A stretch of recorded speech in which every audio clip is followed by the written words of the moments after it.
All right, cool. Let's do it. Have y'all seen the new Odyssey trailer that Christopher Nolan came out with?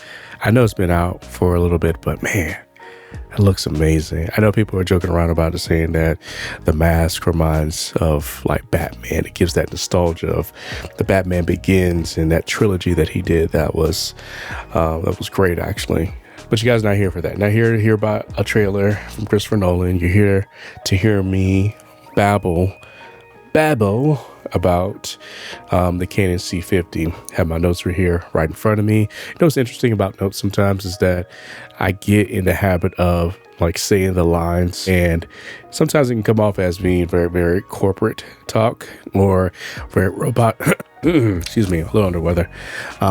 Very robotic. And my wife, she calls me out on it all the time. She's like, look, you're not talking like yourself. You need to talk like yourself and just let it go. Let it rip. Let it ride. And she's right. I do need to talk like myself. I try to have a healthy balance. Sometimes I can feel like I can go overboard with stuff, but then I can be over analytical about things as well too. So I digress from there. But anyways, Canon C50, I really enjoyed the camera. I thought it was worth all the hype, at least for me. I can't speak for everybody, but at least for me, it was worth the hype. I felt as though it was one of those cameras to where you can put it in your pocket and take it along with you anywhere. And that's kind of like how I envision, I guess, my next cinema camera body would be, essentially. Now, obviously, you know, you have the Canon C400 that just got that, I guess that new firmware update for the open gate, which probably is amazing with that. Then you have the C80, and obviously you have the C70 and stuff. And then you have the R5C. R5C is pretty good too. But I will say is that the Canon C50, what is missing to me, at least to me, is the EVF. Like, I know, don't tag me in the comment section or anything like that. It's very minute. There were plenty of times whenever I was out and about, I would lean my head down as though there was going to be EVF there, and it wasn't. It was just a screen. So that was my ongoing critique of the Canon C50, is that it didn't have an EVF. Now, at least for me, you know, why is that important, essentially? The reason why that this was important to me to have this EVF integrated within the Canon C50 system is for really just to create that experience, like the experience of being immersed in the scene in situations. You have so many environments that you just want to be a part of. At least for me, for wildlife, that's one of the things I want to be able to like see it up close, because I feel like it encapsulates you into this experience. I'm not trying to romanticize about the EVF, but seriously though, it's one of those things to where I felt like it was a important part of the experience that I was missing, essentially. And that's based upon me really honing in on wildlife. There's many of different animals and birds that just came out of the woodworks when I had this camera, and I was like, oh wow, this is great. But what would have been even better is that if it had an EVF. So not to say that it's a deal breaker for me. Like, again, you know, that wouldn't be something that I would say that I would like just steer me away from getting this camera.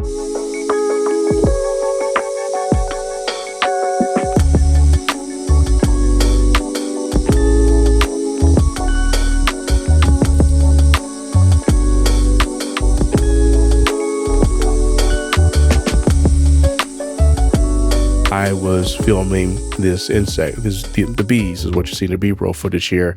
And essentially I thought I was in focus, but I didn't. And that's frustrating, essentially, because here I am. I'm thinking that, oh man, the bee's in focus. I'm good. I'm great.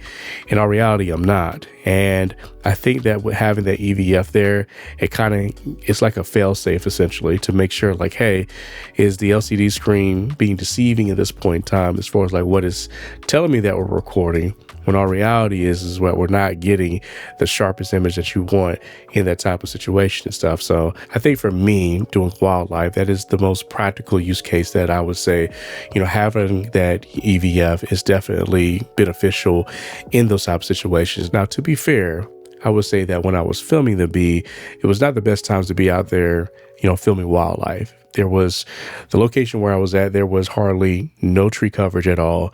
The sun was just blaring, and it was definitely blazing outside. So I think for me, I really couldn't tell with the LCD screen if I was getting everything in focus like I needed to, with the sun really dialing up the brightness that it was exposing at the time frame.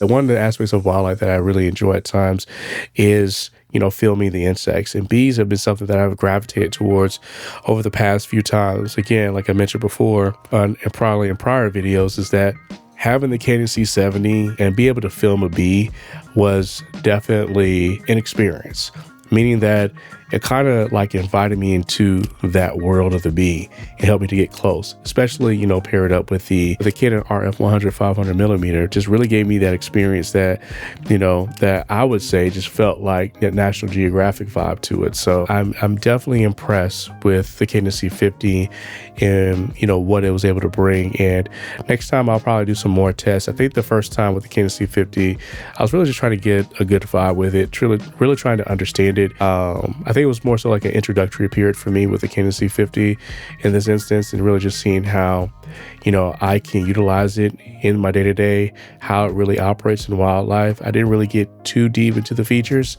but maybe next time I will, and I'll be able to share that with you all. But I don't know. As always, continue to appreciate the process. I'll catch you guys on the next one. Deuces. Yes, sir.